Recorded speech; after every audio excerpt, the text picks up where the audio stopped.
बानू चरवली साहब बारगाह मौला में खराज अकीदत पेश फरमा रहे थे। आप हजरात महसूस हो रहे थे। देखिए हमारे दोस्त, हमारे अजीज़ और सियासत की दुनिया का एक चमकता हुआ सितारा यानी रज़ा रिजवी साहब यहाँ मौजूद हैं। लखनऊ की सरजमीन पर नहीं बल्कि हिंदुस्तान की तमाम मकामात पर सियासत में बहुत सक्रिय हैं। मैं उनसे गुजारिश कर रहा हूँ कि बराए करम डाइस पर तशरीफ़ ले आएँ। बहुत अजीम शख्सियत, और यही नहीं कि ये सियासत में सिर्फ सरगर्दा रहते हैं बल्कि दीनी मामलात में, दीनी खिदमत में बहुत आगे रहते हैं।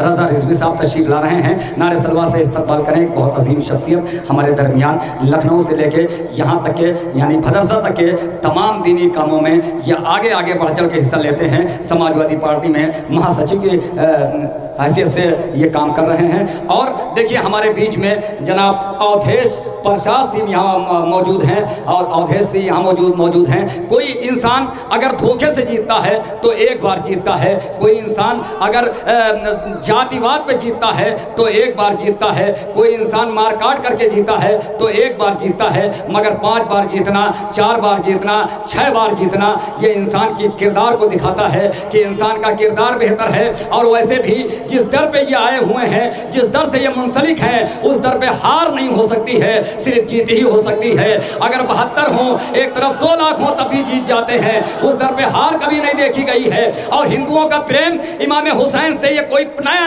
नहीं है कि अवधेश साहब ने हिंदुओं से, इमाम हुसैन से प्रेम किया है, बल्कि आज से 1400 साल पहले जब 44 से ज्यादा मुसलमान मुल्क हुआ करते थे और इमाम हुसैन के साथ करबला में अवधेश जी हिंदुस्तान में एक जब करबला में ये वाकया हुआ, करबला का जिसमें मुहर्रम हम मनाते हैं, जब यह करबला में वाकया हुआ 44 से ज्यादा मुल्क थे मुसलमानों के, मगर कोई मुल्क से एक आदमी भी नहीं गया इमाम हुसैन की मदद के लिए। मगर नाज है मुझे अपने हिंदुओं पर जो यहाँ से 5000 हिंदुओं की सेना मदद के लिए गई, जो आज भी मौजूद है करबला के मैदान में। खुदा की कसम पूरे दुनिया से कोई मुसलमान इमाम हुसैन की मदद के लिए नहीं गया, बल्कि यहाँ से हिंदू गए। और यही नहीं रुका सिलसिला, बल्कि हिंदुस्तान में आप माधोराव सिंधिया क्या चले जाइए, पूरा आलीशान किला बना हुआ है, बीच में इमाम बारगाह बनी हुई है। आप यहीं बनारस में चले जाइए, बनारस में चले जाइए, रामनगर में चले जाइए, आलीशान किला है। मगर 5 मुहर्रम को सुलझना का जुलूस किले के अंदर से निकलता है, हिंदू राजा है। आप चले जाइए मठिया बुरुज में, हजारों की तादाद में हिंदू औरतें हैं जो सुलझना को रास्ते को दूध से धोती हैं। हिंदुस्तान से मुझे हिंदुओं का प्रेम इमाम हुसैन से कोई नया नहीं है। वकार सुल्तानपुरी साहब तशरीफ ला रहे हैं, जनाब हिलाल नकवी साहब तशरीफ ला रहे हैं, जनाब शब्बर बराही साहब तशरीफ ला रहे हैं। नारे सलवात से इस्तकबाल करें। 2 मिनट अवधेश साहब 2 मिनट रुकिए, बस 1 मिनट दे दें, उसके बाद चले जाएगा। 1 मिनट दे दें बस। देखिए अगर हिंदू इमाम हुसैन से प्रेम ना करते, ये ना समझिए कि इलेक्शन के लिए आए हैं आपसे वोट के लिए, इनका किरदार अच्छा है इसलिए आप वोट दे रहे हैं, ये दिखावे के लिए नहीं आए हैं। अगर दिखावे के लिए हिंदुस्तान में हिंदू इमाम हुसैन से प्रेम करता, मोहब्बत करता तो झाऊलाल कभी इमाम बारगाह न बनवाते। आज लखनऊ में जो कासमैन बना हुआ है वो भी एक हिंदू ने बनवाया है, जो फातमैन बना हुआ है वो भी एक हिंदू ने बनवाया है। इमाम हुसैन से हिंदुओं का जब मातुर लखनवी साहब से कहा गया कि तुम दीन के बारे में इतना जानते हो तो मुसलमान क्यों नहीं हो जाते, जब दीन के बारे में इतना जानते हो, इतने शेर कहते हो तो मुसलमान क्यों नहीं हो जाते। मातुर लखनवी ने कहा किस मुसलमान की बात करते हो, उसी मुसलमान की बात करते हो जिसने खाने काबा में आग बरसवाई, उसी मुसलमान की बात करते हो जिसने रसूल की बेटी का दरवाजा जलाया, उसी मुसलमान की बात करते हो जिसने रसूल के नवासे को करबला में 3 दिन का भूखा प्यासा शहीद किया। किस मुसलमान की बात करते हो, किस मुसलमान की। मातुर लखनवी ने 4 मिसरे कहे कि जाम पर जाम पिया फिर भी मुसलमान रहे, जाम पर जाम पिया फिर भी मुसलमान रहे, जहर इमामों को दिया फिर भी मुसलमान रहे। हाय यही दीन, तो इस दीन से तौबा माथुर, शक नबूवत पे किया फिर भी मुसलमान है, शक नबूवत पे किया फिर भी मुसलमान है, शक नबूवत पे किया।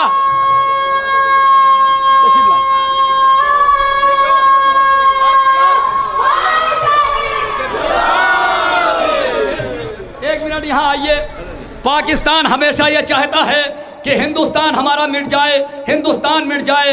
तमाम तोपें हिंदुस्तान की तरफ लगा रखी है पाकिस्तान ने, मगर खुदा की कसम अवधेश जी, ना हिंदुस्तान कल मिटा था, ना हिंदुस्तान आज मिटा है, ना हिंदुस्तान कल मिटेगा। क्यों नहीं मिटेगा? अकीदे का शेर हो तो खड़े होके बोल देना। ये अवधेश जी कह रहे हैं क्यों नहीं मिटेगा, कि पाक से कहिए कि इस बात में क्या रखा है, अपनी तोपों का जो मुंह उसने खिला रखा है। पाक से कहिए कि इस बात में क्या रखा है, अपनी तोपों का जो मुंह उसने खुला रखा है। आफतें आ नहीं सकती कभी भारत की तरफ, भारतीयों ने आजा खाना सजा रखा।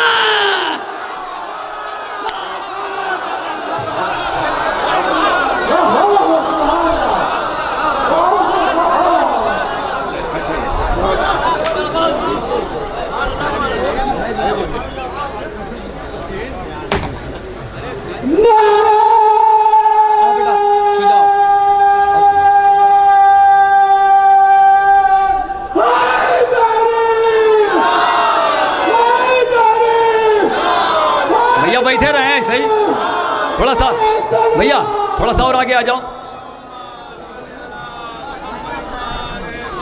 अवधेश जी, हमारे यहाँ राजेंद्र तिवारी साहब कानपुर में थे, उनसे पूछा गया कि तुम मजलिसों में क्यों जाते हो, महफिलों में क्यों जाते हो, जुलूसों में क्यों जाते हो, तुम क्यों नहीं जाते, अपने यहाँ क्यों नहीं जाते। उन्होंने कहा था कि कैसा ये जनेऊ गले में, ये राजेंद्र तिवारी ने कानपुर से कहा कि कैसा ये जनेऊ गले में कैसी माला कंठी है हकीकत बात यही, और सारी दुनिया कहती है कि अपनी अपनी पूजा सबकी अपनी अपनी घंटी है, लेकिन दरे हुसैन पे भैया जन्नत की गारंटी है।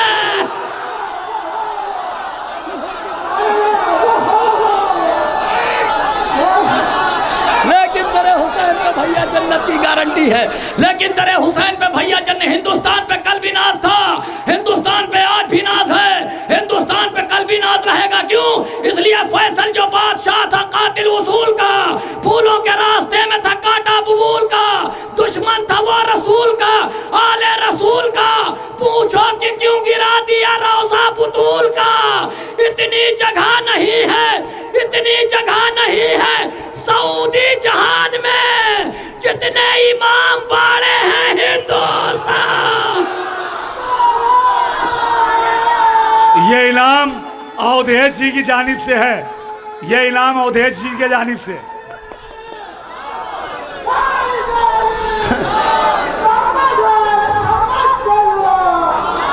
ताज कानपुरी साहब एक ऐसी शख्सियत हैं, ताज कानपुरी साहब एक ऐसी शख्सियत हैं जो शायर नहीं बल्कि शायरगर हैं। हमारे जैसे कानपुर के जाने कितने शायरों को डाइस पे खड़ा कर दिया और हिंदुस्तान में पहचानवा दिया। मैं भी उंगली पकड़ के ताज कानपुरी साहब ताज भाई की चला हूँ और आज यहाँ तक आ गया। इन्हीं के दुआएं हैं, इन्हीं की मेहरबानी है।